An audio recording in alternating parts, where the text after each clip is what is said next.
going on, everyone? Welcome back to the In the Round podcast. You got Matt and Tyler. What's still up, everybody? Up in Delaware in quarantine. We're doing these Skype episodes, and we have with us today our first international guest.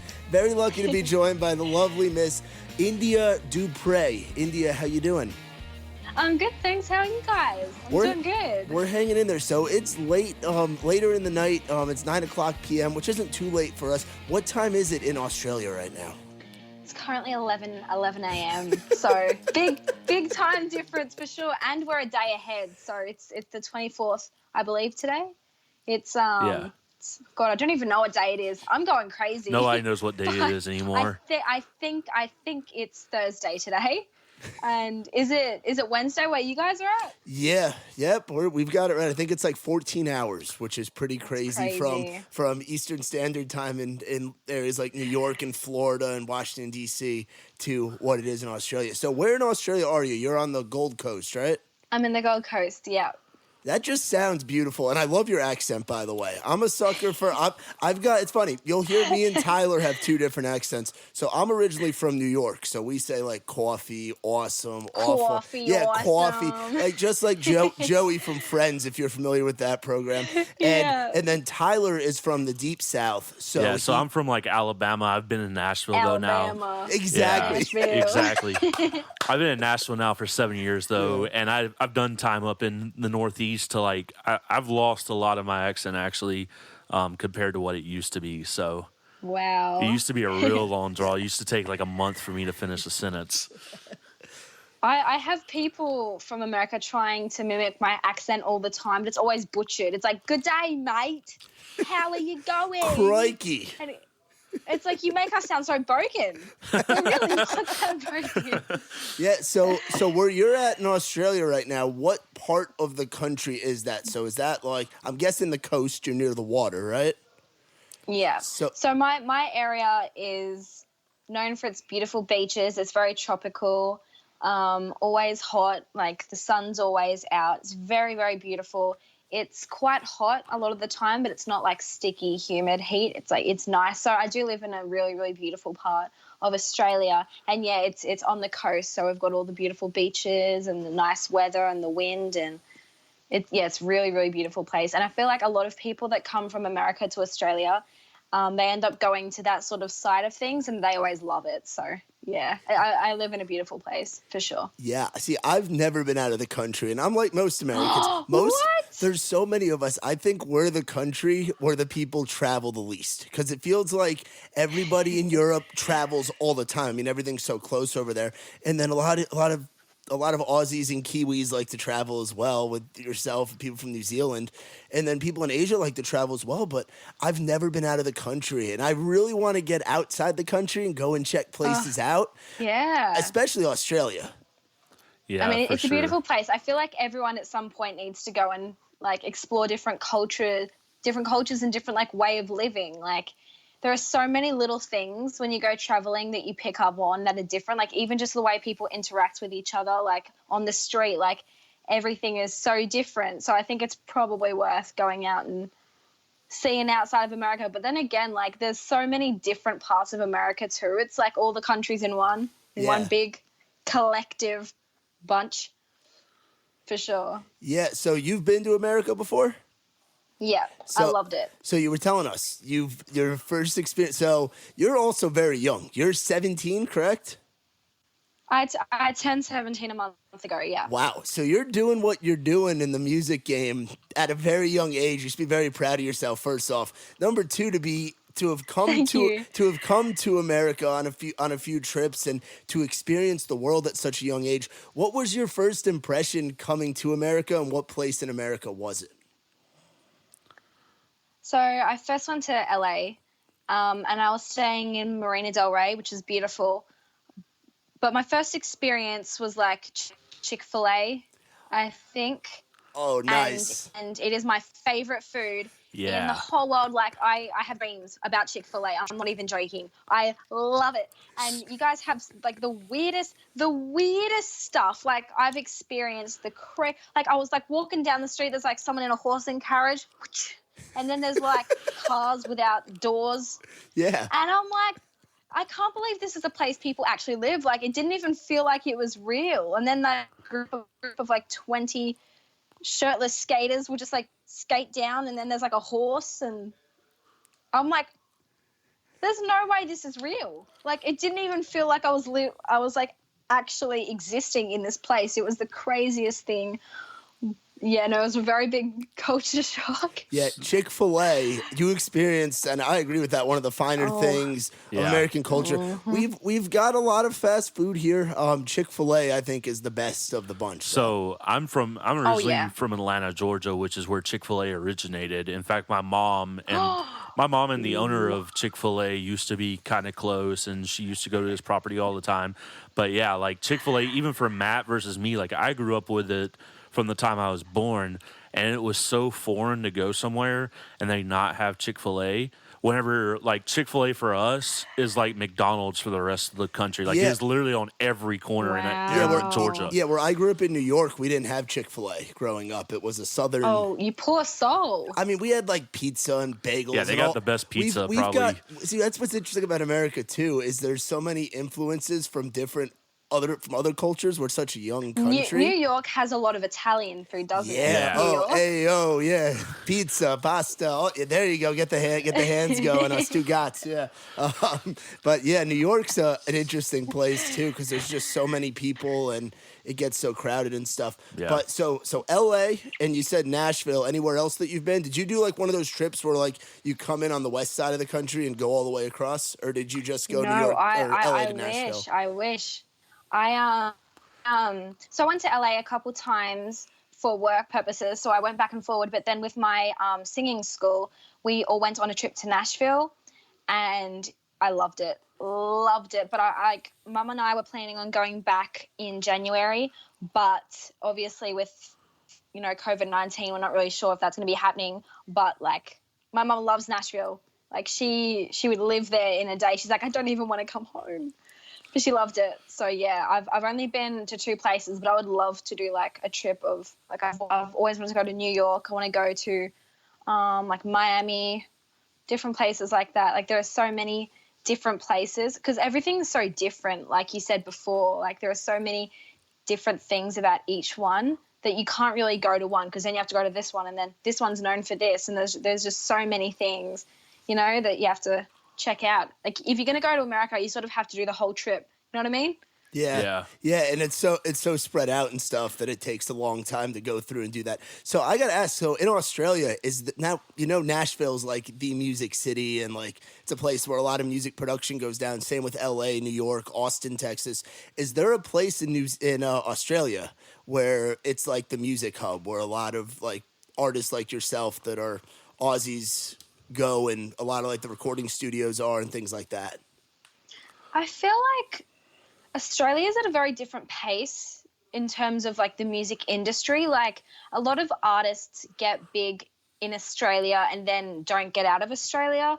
So, which makes things really hard for Aussie artists to like connect that bridge into like American mainstream music.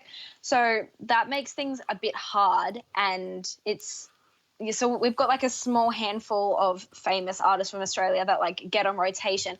But I wouldn't really say there's so much of like a specific place. I would say that there are a lot of recording studios in Melbourne as opposed to like a couple everywhere. Like, the majority of them, I would say, are in Melbourne. That's sort of like the artsy spot in Australia. So I would assume that's where a lot of it happens. I was on a trip recently in Melbourne to do some recording because there aren't really many where I'm at. So, yeah, I'd probably say Melbourne. Dope. That's awesome. That's awesome. By the way, I mean, I know I said it earlier. I could listen to you talk all day. It's just the accent. Yeah, I love your accent. I feel like I sound like a bogan. Like a bogan? What's a bogan? A bogan's like, I don't even know how to describe it. I don't know. Have you guys seen Tiger King? Yes. I would say that they're bogans. Okay. So that's how I would, but like Southern. I don't know. See, that's what I don't really know how to describe it. Like the common term, like redneck in the United States. Kind of. Because the other saying that I've heard. So a weird thing about me in Australia. So again, I've never been there. I used to have a radio show when I was in college and in university and stuff. And we had like an internet channel where people could listen from anywhere.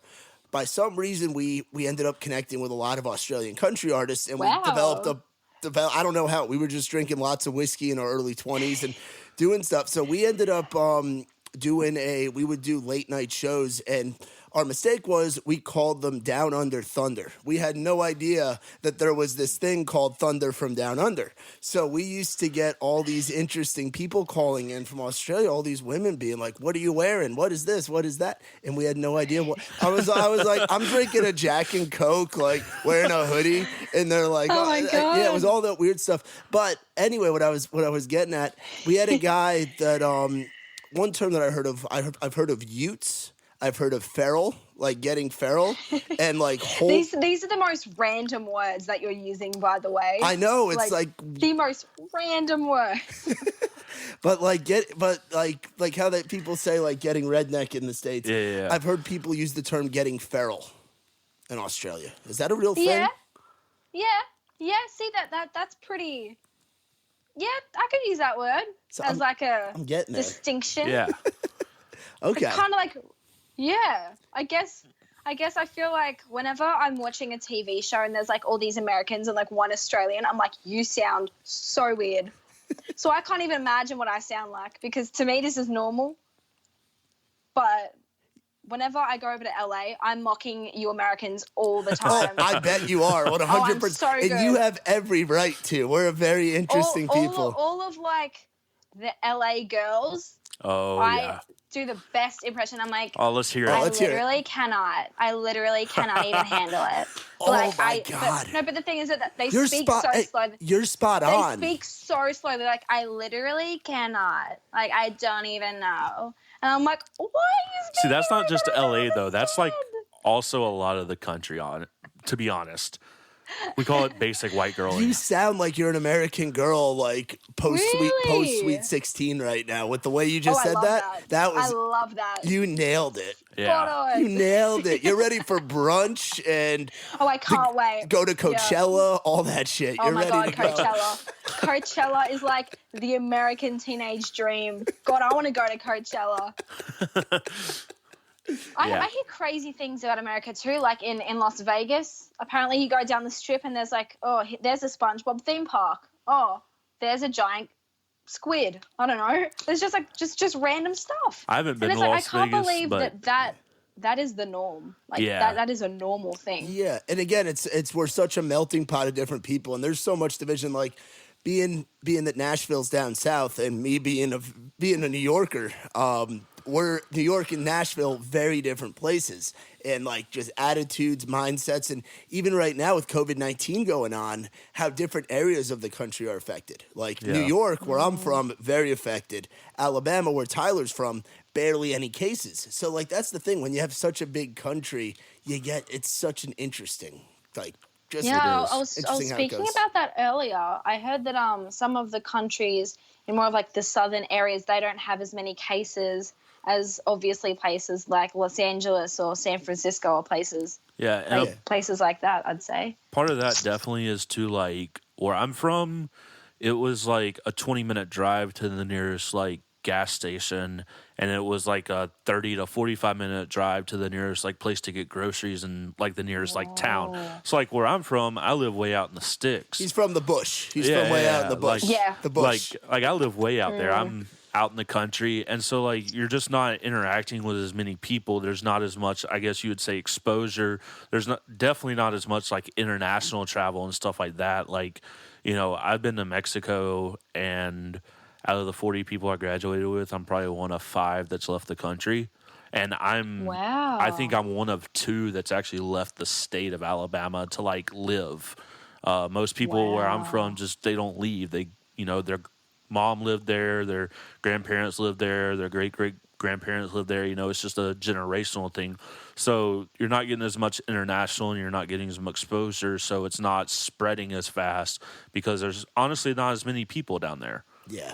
Yeah, I mean, that's what my mom was saying when we were in Nashville. It was like a place like a lot of the people that we met, what they were saying is that like, well, their mums live there, and then it's a very like you said, like generational. Like people live there, and then they grow up, then their kids live there, and then they bring up their kids there, and I feel like that does make sense as to why there isn't as many cases, because no one really feels the need to like spread. Right. Really. Yeah. Whereas it's a very homey place. Yeah. Whereas New York, you've got millions of people on a 20-mile island in New York City, and everybody's from everywhere, and you got 3 international airports around the island. I think the nearest international airport to me is probably at least a 5-hour drive. Yeah. No way. Yeah, he's way out in the Like, States. I'm way out in there. the States. Yes, he's out there. Yeah. Like, I used to, hunt and fish and stuff literally pretty much from my backyard. Like, we have land, and, we live out there, and you could pretty much do what you want to do. It's like living out in the bush. Like, you can just go and live and be free, kind of, Yeah. It'd be a very, like, free, just, like, comfortable living space, though. Like, I've always wanted to sort of live in, like, a peaceful, quiet area. Like, you've got your neighbors, and it's just, like, it's peaceful. Like, it's just you and the nature, and you're just, like, living your life. Yeah. And it's so beautiful too, like nature. Like you have the most beautiful rainforests and woodlands and creeks and stuff like that. So yeah, it sounds amazing. Yeah. You get a little bit of everything. It's definitely cool to live that way and stuff. So 17 years old, doing the music thing. Got music out that we've been streaming, doing all kinds of big things. When did you start getting into this whole music world? Most people start singing when they're like 2 or 3. I started singing when I was 12 because genuinely I was just like bored. And so I auditioned for it's like a play sort of thing, or like a show for the neighborhood. And after that I just got singing lessons, and I've been singing ever since. But I think I started taking it seriously at the age of like 13, 14. I started singing when I was 12. Dang. Well, so getting into it a little bit later than some people, but you're off to, I would say you're doing some big things. You're crushing it, and pop music is something that's interesting for us. So we're definitely more on the countryside, like in terms of like the podcasting guests that we've had. So 1, you're our first international guest. 2, you're our first like pop genre, like that format guest, which is really cool because we don't get to talk to a lot of like pop artists and pop writers and things like that, and that's just like a whole nother animal. So going from Australia to the States in terms of pop music, what's pop music like in Australia compared to the States? Like, do you guys jam out to like Billie Eilish, Shawn Mendes, people like that, or do you have your own kind of artists? I feel like obviously like the chart topping artists will get played on radio, but a lot of Australian music, I think Australian pop is different compared to the rest of the world. I feel like America's pop is very much like formulated a specific way. Like even if you look at the most famous pop artists, like they are weird looking. Like our biggest pop artists, like they just go on stage with like shorts and a shirt. Whether if you're in America, they've got like the full like bedazzled bling, like big hair extensions. But Australia is just like really, really casual, I guess, and like more alternative pop. But going over to LA, I actually started doing more country stuff. I like a lot of the songs I was singing at the start was country because my voice really, really does suit country. But I sort of veered into pop music when I went over to LA, and I was just like testing out new things and seeing what worked with me. So at the moment I'm still trying to find like my sound, because some songs are like has country influences, some songs have like different influences from different places, because I feel like what's really, really good about this generation is a lot of artists are releasing albums with so many different genres in it, so that they're not confining themselves to like a specific lane anymore. Like Halsey's recent album had like rock elements and then a couple country songs, and it's just really, really cool to see that you don't have to be in a specific lane anymore. Like you can do anything you want. Yeah, absolutely. And somebody that I would compare you to in terms of style, and it's definitely, I'm meaning it as a compliment, is Billie Eilish. When you're with the notes that you can hit, and like and maybe it might have been your recent TikTok video. I noticed you're pretty big on TikTok, right?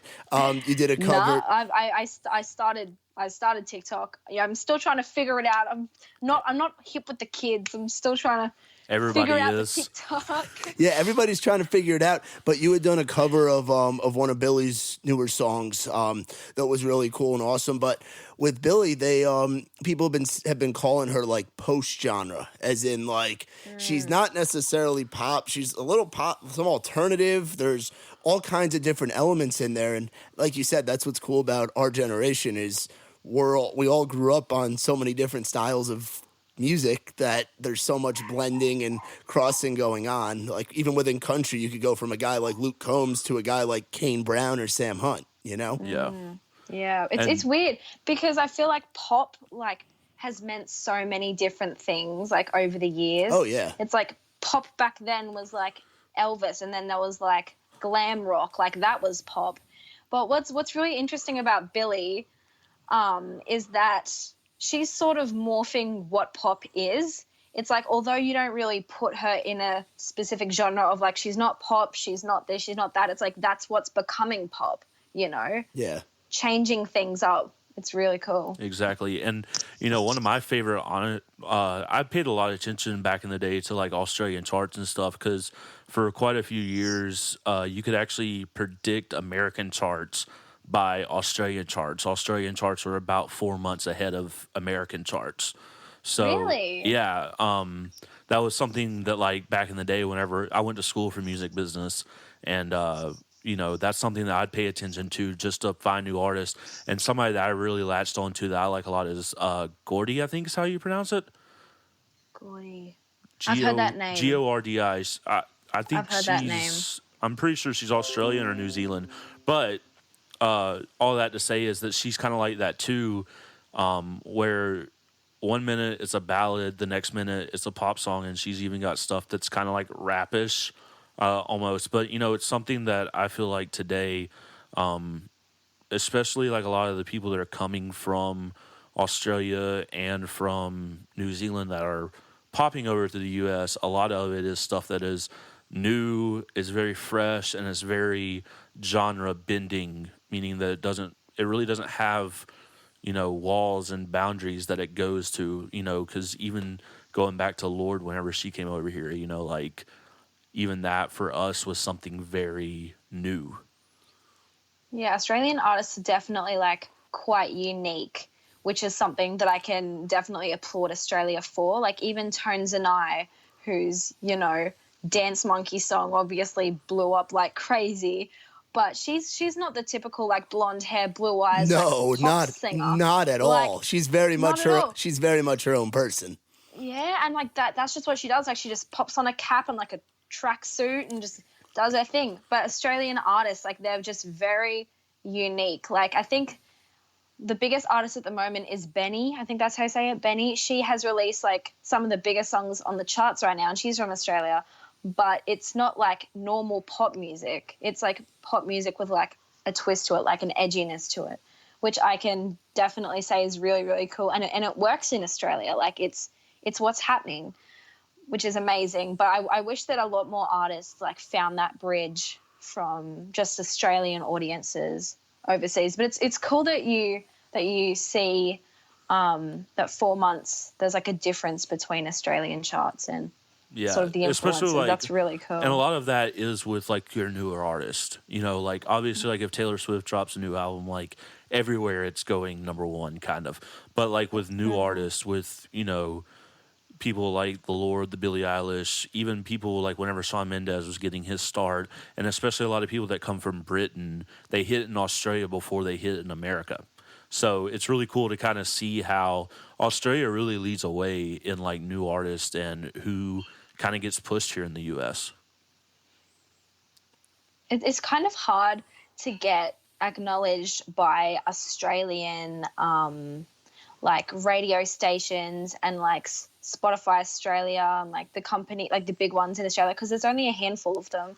But it's like once you get in that like that circle of rotation, like you will be pushed and like you will be driven. But it's like getting in that rotation. That's like the struggle for a lot of people, because we have so many artists here. Like half my friends are, you know, bloody musicians. Like everybody, there's so many people doing it, but it's hard to get in that circle. But like once you're in, like you can definitely do a lot of things with it. Yeah, are the record labels a big thing still over in Australia? Like in terms of like independent artists and like, because we're starting to see it more in country here in the States. We've definitely seen a lot of it in like rock bands like that new progressive style of rock. A lot of like the SoundCloud rappers, like rap and hip hop, the labels aren't playing as much of a role. In Australia, is the record label like institution still a huge thing as far as something to break through artists? I think that a lot of artists like around the world are definitely going independent, because I feel like at the end of the day, like now with, you know, technology, like it's so easy for people to create an audience because we have so many different platforms. Like it's like it can take one post or one singing video for you to have like 10 million followers on TikTok, 10 million followers on Instagram. And what I've found in America is that some of like the biggest influencers are getting signed to these massive labels, but they can't sing. But because they have that big influence over a lot of people, they're like, okay, this person's going to make money. But I feel like in Australia, a lot of people are going independent, but no one is forgetting the fact that the only way to really, really like get it to that big level is via those big sources. Because like once you do get acknowledged by those big companies, like then you'll start being broadcasted, you'll start being played, and then more people will be able to hear you. So I think that people are trying to make it so that they don't have to go that way anymore, but I think right now it's still pretty heavily like important for a lot of people. Yeah, and I mean, like yourself, you've got music out there right now. Know Me, that's your single. What went into that one? And for you as an independent artist, what was that like releasing that song? And that was your first one, right? Yeah, that was the first song I've released. And I wrote that song over in LA, but I released it back when I was at home. And it went really well. I had a couple of radio plays and stuff like that. And yeah, that song I wrote like 3 years ago. So I'm excited to get some of my newer stuff out that's more updated, that's more me now, because that's obviously a very like happy, upbeat pop song. But I feel like I have so much more to me than that. So I'm excited to release the stuff that has more of my soul in it.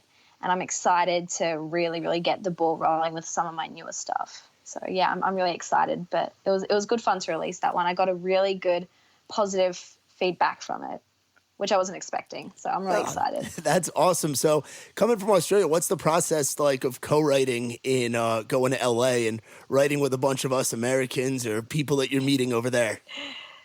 I love it. I think that people started taking me a bit more seriously. Like whenever I went over to LA, like I feel like in Australia, because it's quite like centralized, like people make it in Australia and then that's that. The fact that people saw me actually going to LA and doing stuff over there, people got really excited about.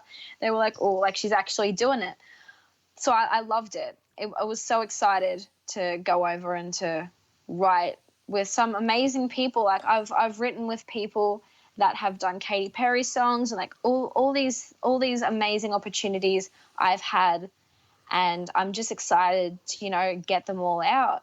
It was really different, like, because it's hard to find recording studios and writers and stuff here, because I feel like there's only like a close-knitted circle of them because Australia is so small. And then you sort of have to like know someone that's in it and then know that person.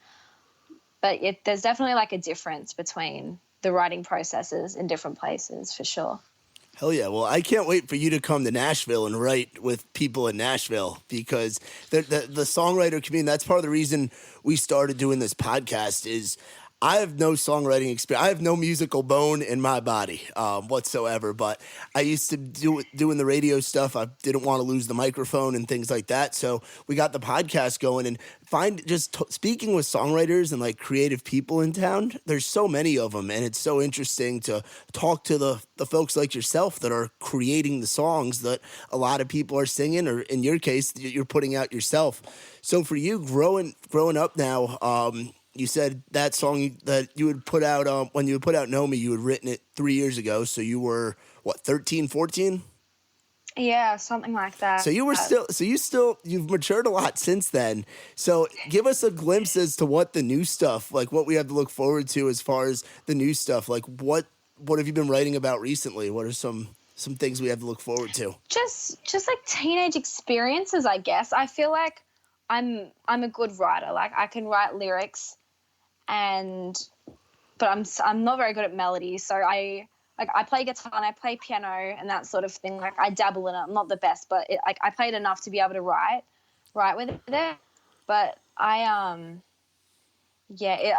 stuff's a lot. It's showing more of my range. I feel like my first song showed like a small portion. I think my newest stuff, like I'm belting a lot. I'm doing like a lot of more of what connects with me. And more meaningful stuff and things that I'm really, really happy with. So I'm excited, but I also wrote in Nashville at Blackbird Studio. Oh, nice. Yeah, that's like the premier studio. Yeah, that's a good place to be. I remember my group went in because we all had like songwriting sessions and stuff, and the Eagles walked in. And it was just like a casual interaction. And then they went in and we went our separate ways. And we were like, did that just happen? Guys, did that just happen? It was crazy. But yeah, I'm really, really excited about all of the newer stuff. I've got a new song coming out soon and I'm so pumped about it. Hell yeah, love hearing that. And as far as like influences for you, who are some people that you're jamming to at a like on a daily basis? Because I'm 25. Tyler's 26. He's 27. So we're a little bit older than you. So like our generation of like what was big like growing up, like I remember like the early 2000s rock phase and like when Lil Wayne was the shit before like when Millie came out. Yeah, and that like, was high school for me. Yeah, and then on the countryside, like when Keith Urban first came over from Australia, like all that stuff like growing up. So it's kind of interesting to ask you, like, who are some people that you're really jamming out to right now, or who are some influences like for you, like what you consider like good music? I listen to like some of the artists that I listen to aren't like the biggest in the world. Like I know I listen to Lennon Stella at the moment. She's from Nashville. Oh yeah. She was actually in the Nashville show, yep. which everyone's talking about except for me because I haven't seen it. But I want to see it so bad. And I listen to Billie Eilish, obviously. I love her. I think she's great. I listen to Lewis Capaldi. He's one of my favourite artists. He's from Scotland, I think. Ireland, Irish, something like that. I listen to, I don't know. I listen to a lot of different things. I feel like I connect with songs more than like specific albums or specific people. Like I connect with different things. So it's weird. Elena Castillo, she's getting big in America at the moment, but she's still quite small. I definitely connect with different songs and different people, and they're not like always the biggest yet, but I just love that sort of thing. I like music that makes me feel things. So yeah, exactly. And I connect with different people's voices. That's deeper. Yeah, definitely. Yeah, see, and that's something like I didn't grow up very musical at all. I was in band class for like 3 or 4 days in elementary school, and my parents wrote in notes and had meetings with the principal to get me out of chorus class. So like I said, don't want to hear him sing at all. I was on in the New York State school system. There's an option. It's called what the heck was it called? It's called General Music, and you have to write like book reports on like bands and shit. That's what I did. Instead of singing or playing an instrument, I had to do that because I was so incapable on both fronts in terms of playing an instrument or singing. So like, that's funny. So like for me with music, like I didn't look at it from like a deep creative perspective until I moved to Nashville and started becoming friends with songwriters and started living with friends who were in like. I'd be around I've that. helped a lot with that. Yeah, around that creative process. Like I didn't really know who Billie Eilish was until Tyler started playing the songs in the car and stuff. And I was like, whoa, this chick can sing. And now I find myself as a 25-year-old straight male in America listening to Billie Eilish, which is like the weirdest thing. Like I'm clearly not her demographic whatsoever, but her shit's just so good and deep, you know? It gives you like that appreciation for the lyrics and the melodies and what the deeper meanings are in these songs. Whereas growing up, I was just listening to whatever. I was listening more for loud guitar and like a rock song, you know? Yeah. Well, I think that's really cool that like you've broken out of that box of what people think like you need to listen to as a certain type of person. Like I appreciate that you can appreciate like, you know, that sort of style of things, because a lot of people like would be quite weirded out. Like a lot of people like, no, I can't listen to that. But I think it's really cool that she's connecting with like when I went to her concert, because what's her live show like? You said you saw her in concert. Where'd you see her, and what was that experience like? I saw so she obviously sounded amazing. Not that you could hear her because her fans are crazy. So I got given tickets to her concert from my manager, because he knows them, whatever. Anyway, so we go there. My sister's there, my mum's there, and we're walking past like a group of 80-year-olds with Billie Eilish shirts and toddlers and like all ages, all genders, all everything. Like so many different people were there, but you could not hear her. And everyone was like they had people at the front pulling people out every 5 seconds because people were just passing out and like breaking bones. People are crazy. Yeah, I connected with this dude through Facebook, but I'm actually friends with like her head of security, and he's like told me some war stories from her concerts of just craziness. Oh my God. They stand at the front and people like lift people up that have fainted and are on the ground, and there's people at the front just pulling people out like legit every other second. Like there's just heaps of people just pulling people out. People are fainting, and because people want to get so close to her that they are like scratching, pulling, biting, punching, like just to get to the front. But then once you get to the front, you can't get out. It's insane. Like, and they actually paused the concert halfway through and made people calm down and take a step back because people were like nearly dying. And this was just one of her concerts, and she does world tours. Yeah. So it gets crazy, but she was amazing. Yeah. So like the energy and everything, like she was amazing. Yeah. Something I wanted to ask you too, because something that I've noticed, I come from like a heavy metal, like rock background in terms of like my music interest when I was growing up. So like, it seems like different countries are different kinds of crowds. And like in Australia and like in Europe, those big like rock festivals or those big music festivals are just another level. Like, y'all have a lot more dedication than the American fans do. I would say like our big thing is like Coachella, but then what's the thing they have in Australia? Is it Big Day Out? Is that what it's called? Splendor in the Grass. Splendor in the Grass. Okay. Splendor in the Grass. That's what it's called. So my mum was a rockhead, and she like went to all the big like rock metal concerts. And I think she even said, she's like, Billie Eilish was like a different level. Like all these teenage girls are like, crazy stuff. I think a lot of Australian bands are like, how do I even describe it? It's like a lot of like local rock bands, very like dirty and like, not like dirty, like dirt on your arm, but like grubby, dirty, like just goes hard sort of thing. I don't know. There's a word I'm thinking. It's just not coming out. It's like grudgy. That's the word. Okay. It's like grudgy, metal-y type of stuff. So that is like a big thing amongst a lot of like teens. Like there's a lot of like local bands that Australians go crazy over. But yeah, I have to say, like especially like in Europe, in Europe and places like that, like people go hard. Yeah, it's like a different level. Just like they do with soccer. Like the soccer hooligans are a lot worse than they go crazy. The worst sports fans that we have. We have some crazy football fans that are like American football fans that are in California. Like the Raiders fans are tough. The San Francisco 49ers fans are rough. And we have the Eagles fans. We have like jail cells. Patriots too. Yeah, the Patriots, the American football teams where the fan bases get really rowdy. But then you look and see what's going on, like how soccer fans get, or I guess in Australia's case, how rugby fans get. Like when y'all play, who is it? It's you guys in New Zealand in rugby, right? I don't know if you're a big sports person or not.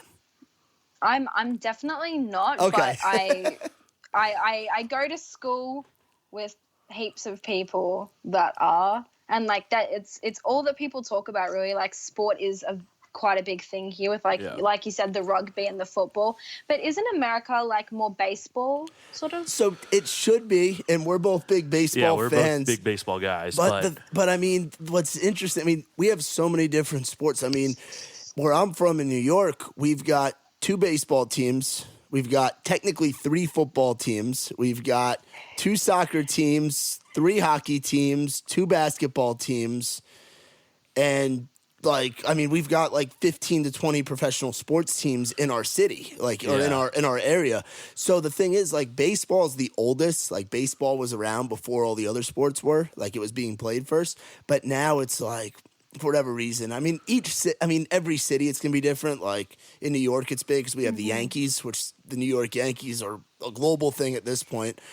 But then other places, football might be bigger. In Nashville, hockey is the big thing, which is interesting because hockey is a very big, like, northern thing and very big up in Canada and in Russia and random places where there's snow all the time. Nashville is not one of those places where it snows all the time, but people go nuts. Is over hockey on ice? Yeah, yes. Hockey's on ice. Where it's bigger people. Like, so I'm about 5'9", 5'10". I'm a smaller dude. Tyler's about 6'4". He's a bigger dude. It's people like Tyler on ice skates. Going about 25 miles an hour at each other. Yeah, just crashing into each other and fighting and putting the puck in the net. And it's rowdy. It's hockey. I'll have to send you. You'll have to look it up on YouTube. Like just some crazy hockey things. Hockey's like a collision sport. I'll have to look it up. That's insane. So I guess that's terrifying. And there's even like cities where basketball is the big thing. Like Atlanta, where I'm from originally, the basketball court, they just did a renovation to the arena. And they've got like, a courtside bar now, but they also have a barber shop that like overlooks the court. And like per seat, NBA tickets are probably the most expensive tickets because there's like, I don't know, you can fit 20 to 40,000 people in an NBA arena, but like the upper deck where you can still barely see the players is still like $50 to $75 a ticket. And like to sit on the court, it's like, usually $10,000 to $25,000 for a regular game, and then you start getting into playoffs, and it can go up to $100,000 for a ticket. It's ridiculous. Yeah. And that's the thing too with American sports is everything. So I mean, our country in general, it's all very commercialized, and things get very expensive, and money just you have athletes that are making hundreds of millions of dollars to play sports, it's crazy. I found something that's really interesting. You guys have different taxes in different states, don't you? Oh yeah, very much so. Because I was so confused. So I went into like the 99-cent store or something. Fascinated the hell out of me. Next time when you're in Tennessee again, because next time you're in Nashville, once all this COVID stuff is over, we're definitely gonna have to hang out. I want to take you to a Dollar General. Yeah, it's like not everything's a dollar. Don't let that fool you. Not everything's a dollar. It is a Southern staple. But what was your experience at the 99-cent store like? So I go in. I'm like, okay. 4 loaves of bread for 99 cents. I'm like, okay. So I keep walking. I'm like, there's a 1 meter tall fan, 99 cents. Keep walking. I'm like, 10 pizzas, 99 cents. I'm going, I'm looking over there. There's like You can get like school books, all different types of food. You can get a bag of grapes, get like just the craziest stuff. There's like full size, just like fishes, just like frozen fish, like 99 cents. Go grab some salmon. Hold on. Okay, hold on. I paused. Okay, yeah. And it was just the weirdest experience. I grabbed myself a watermelon. I grabbed myself some grapes, and I left. But 99 cents a piece, $2. What a deal. The way that I was thinking, I'm like, why do people go anywhere else to get literally anything? It's like cleaning supplies. Yeah, quality. Grab your mop, 99 cents. Grab your bleach, 99 cents. And it's like, this is the craziest thing I've ever seen. We call that store the college kid specials. Because the college kids, you're broke. The thing that got me is like you walk in with like $20. I don't know if you guys call them dollars, like the $20 note. And then you get 20 things that are 99 cents. And then you go up and it's like, okay, that'll be $25. And it's like, but that said 99 cents. And that said 99 cents. They said yes, but tax. Yeah, and I'm like, okay. But like, do people walk around with calculators like figuring out the tax? So because if something says 99 cents, if something says 99 cents in Australia, it's 99 cents, and you know there are certain states that are like that here. Yeah, there are. Some states. So there's areas of the country that are a lot more expensive to live in. Like where I'm from in New York, you've got LA, for example. Like where you were in LA, that's one of the most expensive places to live in the United States. Yeah, like. To live in Nashville, Nashville to some people is very expensive. To me, coming from New York, Tennessee is incredibly affordable compared to where I'm from. Yeah, just the cost of living, and how much, what you need to survive. Like to live in New York, you need to make $80,000 to $90,000 a year to be comfortable. You could make $30,000 a year and live the same way that you live in New York by living in Tennessee. Most other states you can. There are some beautiful big houses in Nashville. Oh yeah, and that would cost the same price as a normal sized house in somewhere like LA. Yeah, because I was driving through and I'm seeing the most beautiful like mountainsides and these beautiful big old houses. And these big, beautiful trees. It was just, I loved Nashville so much. Yeah, Tennessee is a beautiful area because you get quite a few different things. The one thing that you don't get, though, and I miss this and I know Tyler misses it too because he grew up near the coast. Yeah. We don't have a beach. You're landlocked being in Nashville, Tennessee. The nearest beach is hours and hours and hours away. The nearest beach is where I'm from. Really? Yeah, the nearest beach is where I'm from, about 7.5 hours away. Yeah, because you're landlocked. You're in the mountains. You're in the center of the country. You're nowhere near the coast. Yeah. So that's, I grew up an hour from the beach. So, I was close enough to where I could make a day trip, but, I was far enough away where I didn't have to deal with all, the annoying tourist of it. So, yeah, true. I mean, for where I live, it's if I was to walk there from my house, it'd probably take, an hour or something. But, it's a 5-minute drive. Yeah. Everybody goes to the beach here because it's, just there and we've got so many of them. But I can't even imagine what life would be like to just not nick down to the beach. But you've got heaps of public pools and stuff though, wouldn't you? Yeah, we got a big lake. Yeah. We got a big lake, but it's not the cleanest of places. Fair enough. Yeah. I don't know. And it's weird too because the part of the country where my beaches are at, it's pure white fine sand. It's some of the whitest beaches in the world. It's Pensacola Beach, Destin, that kind of stuff is Florida. Yeah, Florida. So I live right on the Florida-Alabama line, but even go up to where Matt lives and even farther up north, it's all dirty to me. It's rock. Yeah, it's like rocks or it's gray or it's just if it's not purely white, my first instinct is this beach is disgusting. Yeah, every state is kind of its own little mini country, or every region where you got the north, you got the south, you got out west, you got the upper west where Oregon and Portland and Portland and Seattle. Those are areas I've never been to. Yeah, there's most areas around the country. Now me and Tyler have a gig where we tour with a band and I sell merch. Tyler does production stuff. He's the front of house and production director. So we get to tour around and see the country. But if it weren't That's for, amazing. if it weren't for that, I wouldn't have there's areas of the country I would have never gone to. And then I've never needed to go. There's a country inside the country, and that country's name is Texas. Yeah, and then Texas is a whole nother Texas is level. another. Have you been to Texas yet? No. All right. Oh, man. When you come to the States, and we're gonna have to talk with Nate about this too. We got to get you. I just want to see your reaction to the state of Texas. My girlfriend's from my Texas, God. so like I go wanna out there a lot. Texas. I I want to see all the big stuff, like Yes. big burgers, big drinks. You have no idea. It is another level. I don't know what like your normal size portion for like a fast food drink is, but there's a place called Whataburger, and it's not even the worst in Texas. But their like large drink is like a good like 54-ounce drink. Yeah, like their cups are like this. Like and in New York, huge. They're like this. Their small is like 32. Yeah, they're small. So I went to the Cheesecake Factory. Hey, there you go. In Australia, if you go to a McDonald's and you get a large drink, it's like this big maybe, right? Yeah. Like that big. I go there and I'm like, small lemonade, please. Yep.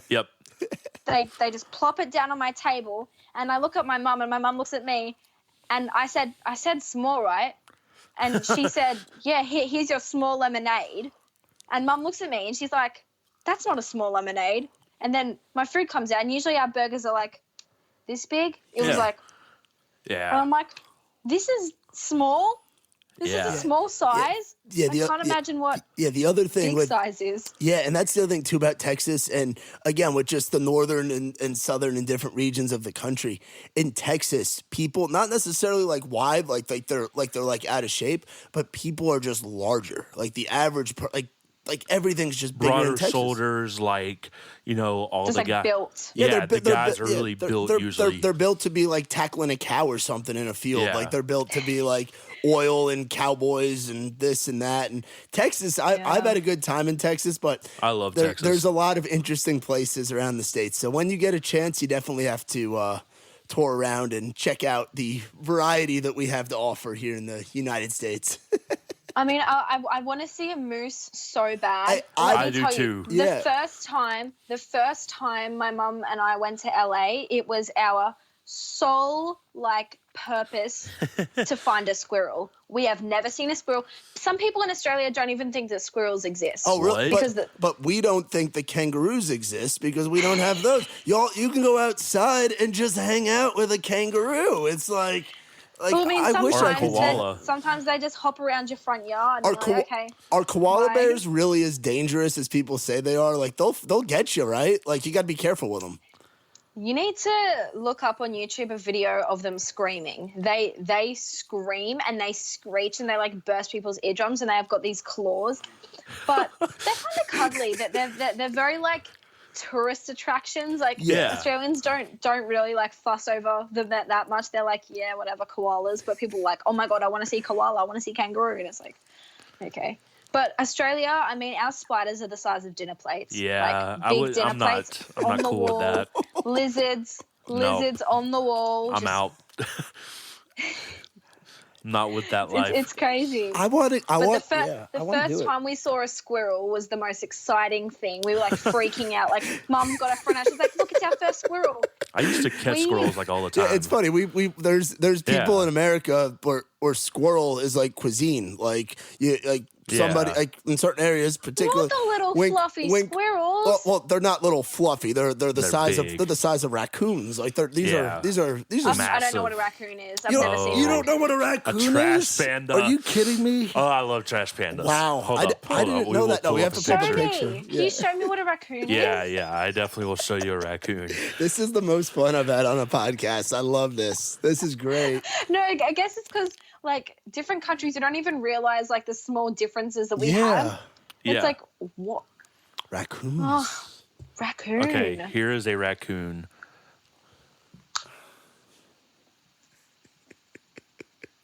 It's got a mask on. Yeah. Yeah, so they're bandits kind of thing. So I used to catch raccoons for a living because you can sell How big are they? There's some that'll be pretty big. Yeah, there's some that can be like some of them are small, some of them Like the size of a dog or something? Like a small dog? Some of them. Size of my dog. Yeah, like a small dog. I have a small dog. Yeah. Some of them are like the size of a small dog, but like most of them are, I'd say a little bit smaller than that. But, you can catch them because like I actually had, funny story real quick. I was in the mountains of North Carolina and we were playing a show. I was touring with a Christian act at the time before I got into country music and all. And I left a pair of Ray-Ban Clubmasters. So like really nice sunglasses that had reflective lenses. And we left our bus parked underneath the streetlight so that we could see it because the whole rest of the place was dark. We had a lot of good gear on that bus. Somewhere in the middle of the night, a raccoon climbed in our tour bus, stole my Ray-Bans, and left. And we know because we found the fur. Yeah, they're sneaky. They're sneaky. But if they see something shiny, they want it. They're like, it's like a child. Like, ooh, shiny. I gotta have it. I used to hunt them, and the way that you would hunt them is you'd like burrow out a hole in a log, and you'd put like some nails in there, big enough for it to reach its hand in, but then it would grab that like shiny penny or dime, and it wouldn't be able to bring it out. And they'll either sit there until they die, or they'll like chew their arm off. Because they won't let go of that shiny object, so we call them trash pandas. We refer to them as trash pandas. Really? Yeah, they're like they're just not going to let go of it. No, because it's shiny. Literally, they would will rather eat die. their arm off. They would rather eat their arm off than let go of the shiny object. And they're nocturnal animals. They're only out at night. They stole your Ray-Bans? Yeah. Like Ray-Bans with mirror lenses, so they were like $250 pair of Ray-Bans. I was livid. My girlfriend at the time had got them for Christmas. This was probably 3 months after Christmas, and she was even more livid. Yeah, it was a great. I can't believe that happened. I trust me. Do you just see them? Do you just see them like hanging around? Like, are they quite common? So they're pretty skittish, I would say. Like, they're not gonna come up to you. In certain areas, they're not as skittish as others. Like, especially like how turkeys are for where you're at. Like, yeah, do you have turkeys? Nah. Do you know what a turkey is? No.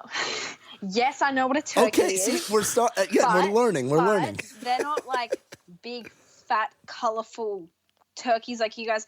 Don't you guys have like a Thanksgiving thing called? Yeah. Don't you guys have like a thing called Thanksgiving? That's about turkey. Hey, isn't that about you eat turkey? You eat turkey.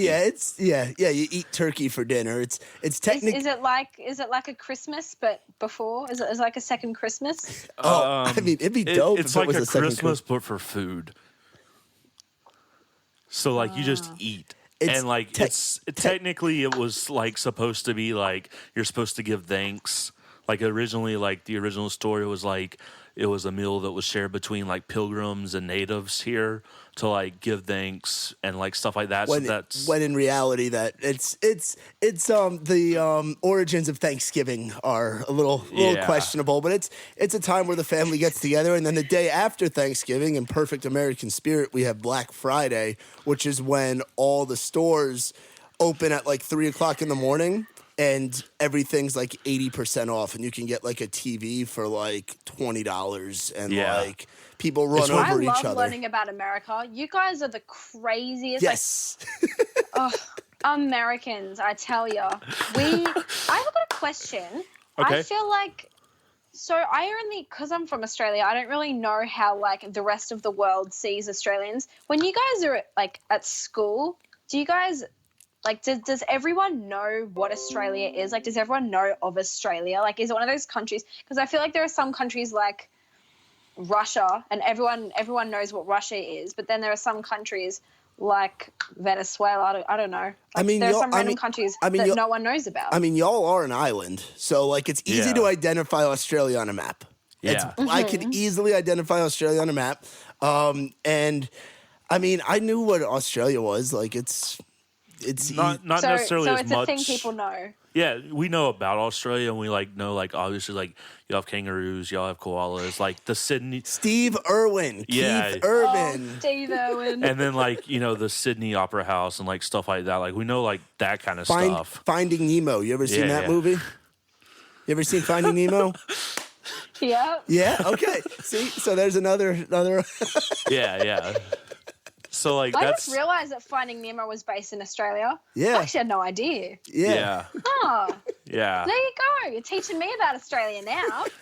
But yeah, And but like something else I've learned about Australia. So me and Tyler, and again, you've been to Nashville.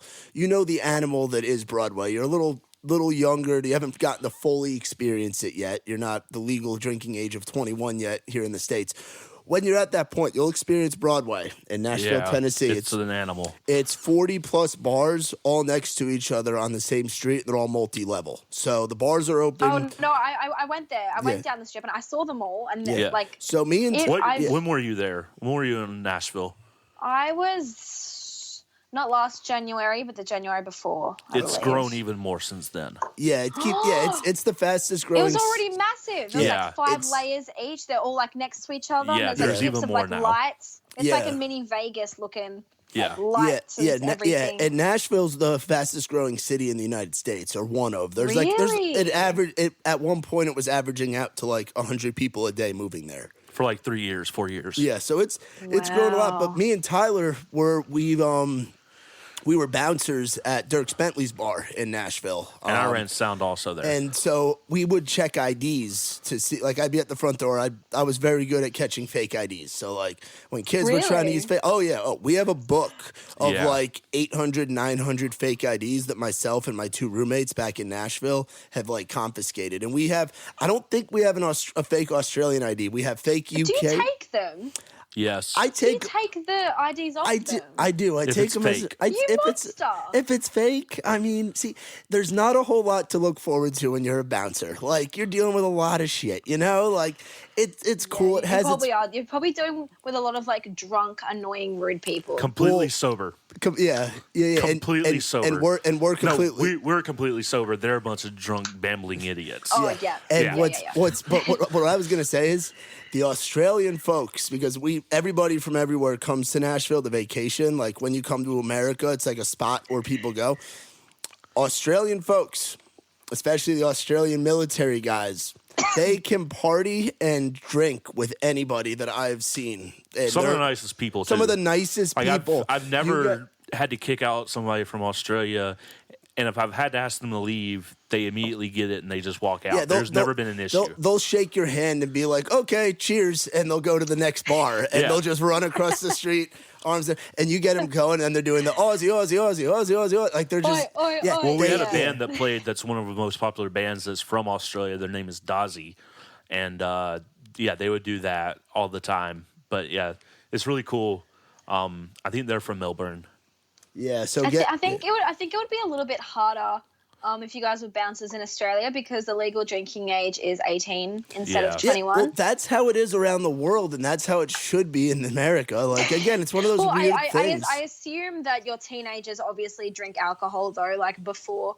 Like, they obviously will get around the rules, right? Yeah, I mean, they will. I mean, I consumed my first drinks long before I was the legal drinking age of 21. I was a straight edge person and didn't drink till I was 21, but that's beside the point. Yeah, everybody I knew did. Yeah, no, there's... Yeah. If you want it, you can get it. Yeah, but it's just the institution. It's just the idea of, like, going into a bar and stuff. And that's where a lot of, when folks come in from the UK or come in from Australia or Italy or China or wherever, and they forget that you have to be 21 to drink in the States, and you get them at the door. Is that a thing that happens? Yeah. People like not realize. Yeah, they don't realize, like, especially if you're...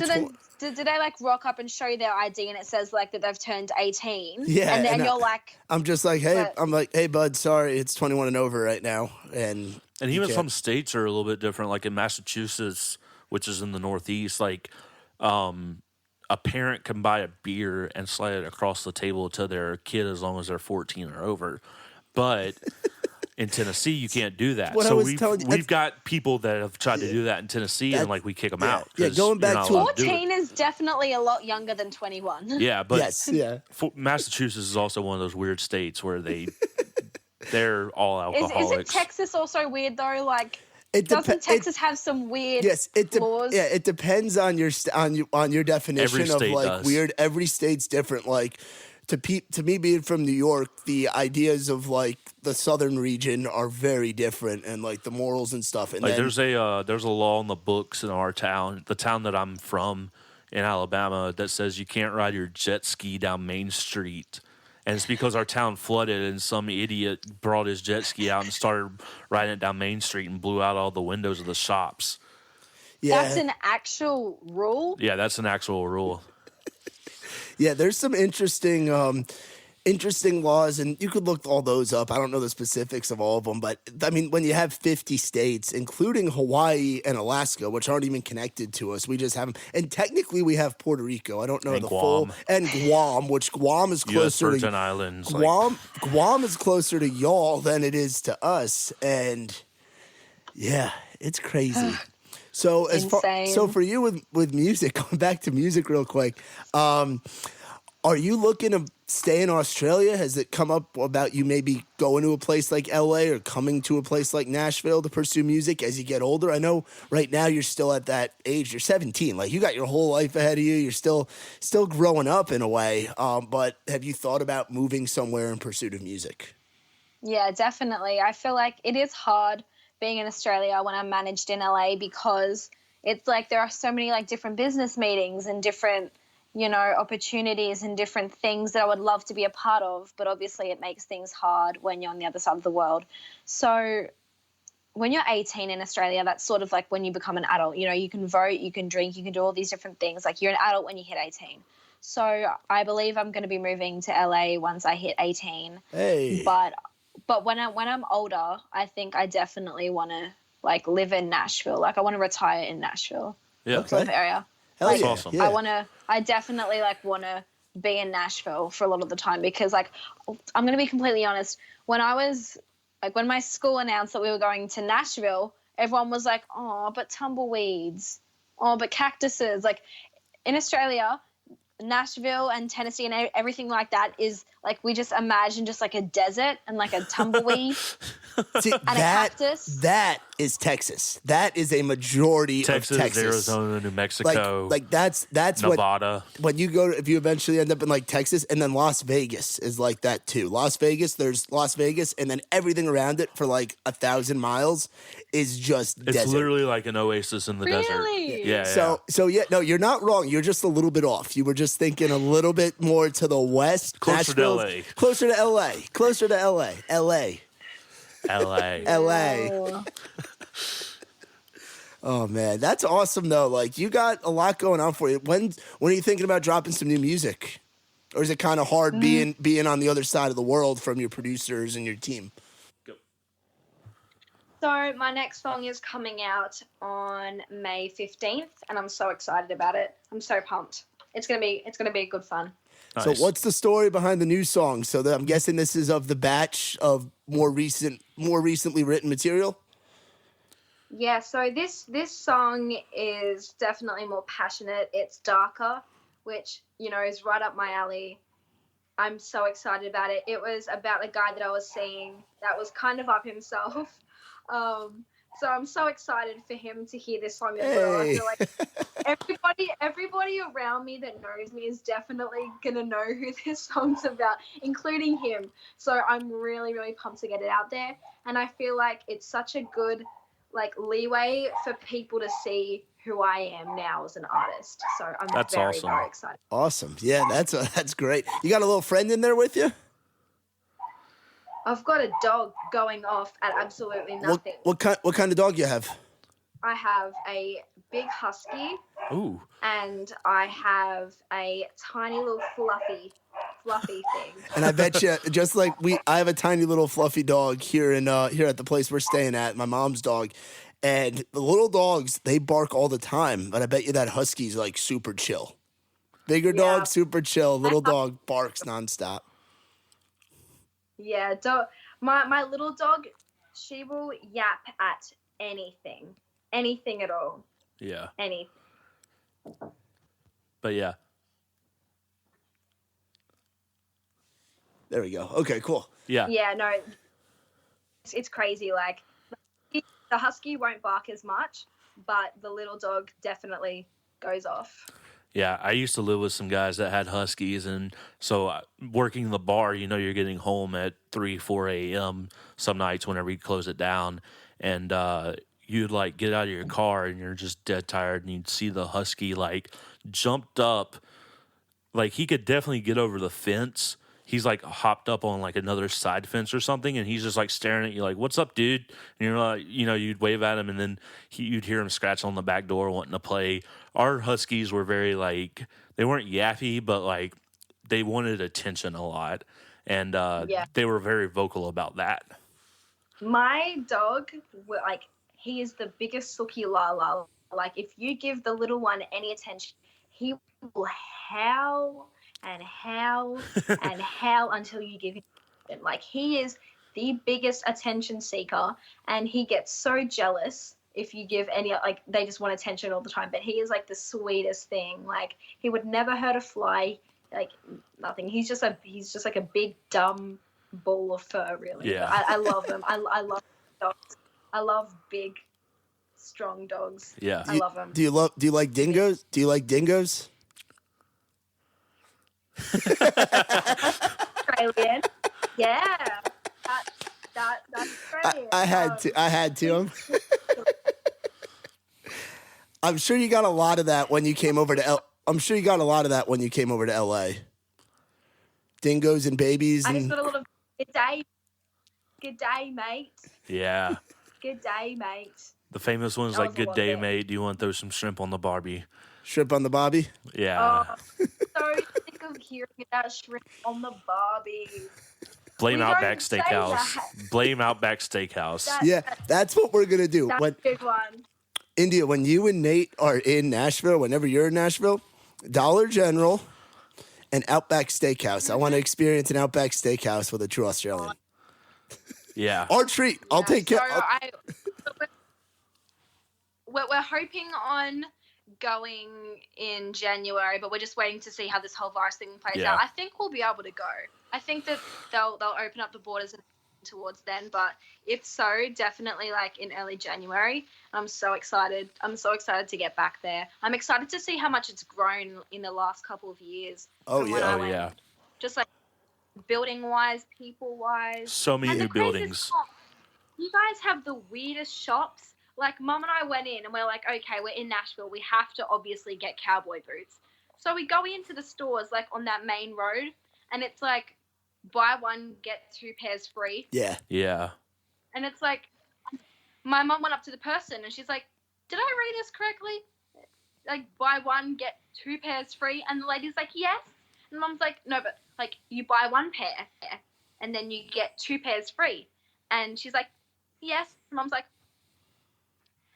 mind blown. Her soul, like, left her body. It was like, she was like, what? So, yeah, I'm so excited to go back. Nashville's grown a tremendous amount. I mean, I've only been living there. I think it'll be 2 years in October. Yeah. And since I've been there, there's been just buildings popping up everywhere. In a 2 year span. I moved there in 2013, so I'm coming up on 7 years in August. And Nashville was absolutely nothing like it is now. Like, when I moved there, the bars, there's probably like maybe, 10 bars on Broadway, and they all shut down during wintertime because it was so dead that like nobody would go to them. And now, like, just experiencing the explosion that is Nashville it's been amazing, but it's also definitely come with some growing pains between locals and between, out of towners and stuff. But Nashville's a great city, and it's been great to see it explode the way it has, especially with all the music and all the culture that Nashville has to give to the, other people. Yeah. I'm excited to see it. Yeah, and we're excited to meet you in person. Like, super stoked, honestly. It's been super cool meeting you over this episode and hanging out with you. So, like we had told you, you were talking about the new song and stuff. From when this episode is dropping, we're recording it now here in April. We're still in quarantine. We're dropping the episode on May the 18th. Song comes out a few days prior to that. So what's the name of the song? And tell us who you wrote it with and go a little bit more into that. Because what we're going to do, we're going to stick the end of this song, or at the end of the episode, we're going to play the song going out of the episode for you.